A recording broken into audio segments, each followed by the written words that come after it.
ഞങ്ങളുടെ കൂടുതൽ വീഡിയോസ് കാണുവാനായി നിങ്ങളുടെ മൊബൈലിൽ ഗൂഗിൾ പ്ലേ സ്റ്റോറിൽ കയറി സർഗം കിച്ചൺ എന്ന് ടൈപ്പ് ചെയ്ത് ക്ലിക്ക് ചെയ്യൂ. കേവലം 1 MB മാത്രമുള്ള സർഗം കിച്ചണിൻ്റെ ഫ്രീ ആപ്പ് ഡൗൺലോഡ് ചെയ്യൂ. സൗകര്യപ്രദമായ രീതിയിൽ നിങ്ങളുടെ ഇഷ്ടാനുസരണം പുതിയ പാചക വീഡിയോകൾ കണ്ട് സ്വാദിഷ്ടമായ വിഭവങ്ങൾ തയ്യാറാക്കൂ.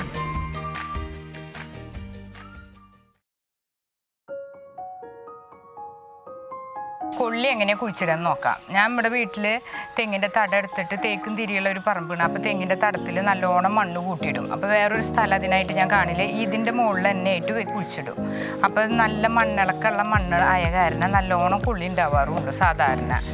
അപ്പോൾ നമ്മളിത് ഒരു 2 മാസം മുന്നേ കുഴിച്ചിട്ടുള്ളതാണത്. ഇനി ഒരു കൊള്ളിയുടെ കടി എടുത്തിട്ട് ഇനി കുഴിച്ചിടുന്നത് കാണിക്കാം നിങ്ങൾക്കായിട്ട്.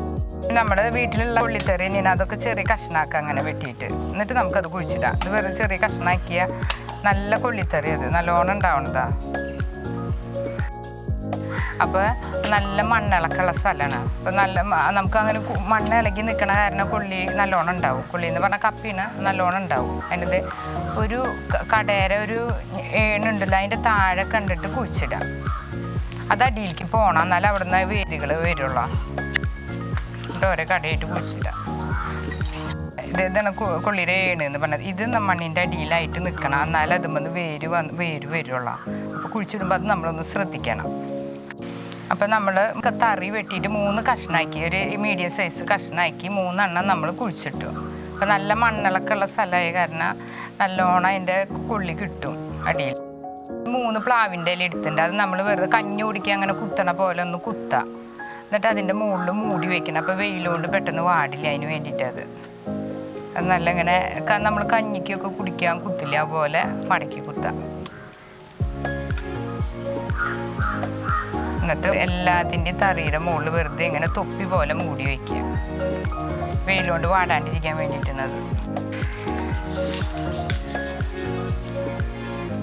3 എണ്ണത്തിനാണ് ചെയ്യുന്നുണ്ട്.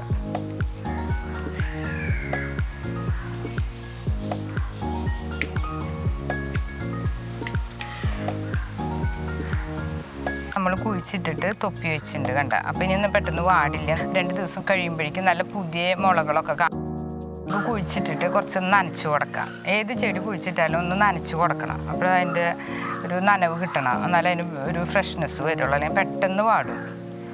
അപ്പം തന്നെ നനയ്ക്കണം കുഴിച്ചിട്ട്. നമുക്ക് വേപ്പും പിണ്ണാക്കും വെണ്ണീറും ചാണപ്പൊടിയും ഒരേ അളവിലെടുത്തിട്ടുണ്ട്. അത് നമുക്കൊന്ന് കൂട്ടി ഇളക്കി വെക്കാം. ഒരു 2 മാസം മുന്നേ കുഴിച്ചിട്ട കൊള്ളിന് അതിൽ വളം ചേർത്തത് ഒന്നുകൂടി ഒന്ന് കാണിക്കാം. അപ്പോൾ മണ്ണ് കടയിൽ നിന്ന് കുറച്ച് മണ്ണ് നീക്കിയിട്ട് നമ്മൾ നേരത്തെ അതിൽ കുറച്ച് മണ്ണും കൂടി ചേർക്കാം. എന്നിട്ട് നമ്മൾ കൂട്ടി ഇളക്കി അതിൻ്റെ കടയ്ക്ക് ചേരൊക്കെ ഇടാം. എന്നിട്ട് മണ്ണിട്ട് മൂടാം. അപ്പോൾ നമ്മുടെ കൊള്ളി കട നല്ല കടയായിട്ട് കിട്ടും. എന്നിട്ട് മണ്ണിട്ടിട്ടൊന്ന് കയറ്റിയിടാം. അങ്ങനെ മഴ പെയ്യുന്നതിനനുസരിച്ച് നമ്മൾ ഇതുപോലെ മണ്ണിറങ്ങി പോകുമ്പോൾ ഒന്ന് മണ്ണ് കൂട്ടിയിടണം. അങ്ങനെ എല്ലാ കടകളും അങ്ങനെ ചെയ്താൽ മതി, നമുക്ക് നല്ല റിസൾട്ട് കിട്ടും. അത് നമുക്ക് അടുക്കളത്തോട്ടത്തിൽ ഒരു 2-3 കട വെച്ചാൽ മതി.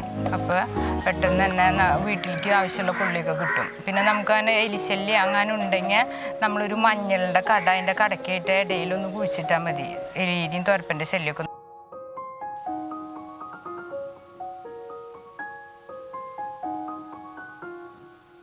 ഇതുപോലുള്ള വീഡിയോകൾ ഇനിയും ലഭിക്കുന്നതിനു വേണ്ടി ഈ വീഡിയോയ്ക്ക് താഴെയുള്ള സബ്സ്ക്രൈബ് ബട്ടൺ ക്ലിക്ക് ചെയ്യുക. ഇഷ്ടപ്പെട്ടുവെങ്കിൽ ലൈക്ക് ചെയ്യുക, ഷെയർ ചെയ്യുക. കൂടുതൽ വീഡിയോകൾക്കായി യൂട്യൂബിൽ സർഗം കിച്ചൺ എന്ന് ടൈപ്പ് ചെയ്ത് സെർച്ച് ചെയ്യുക.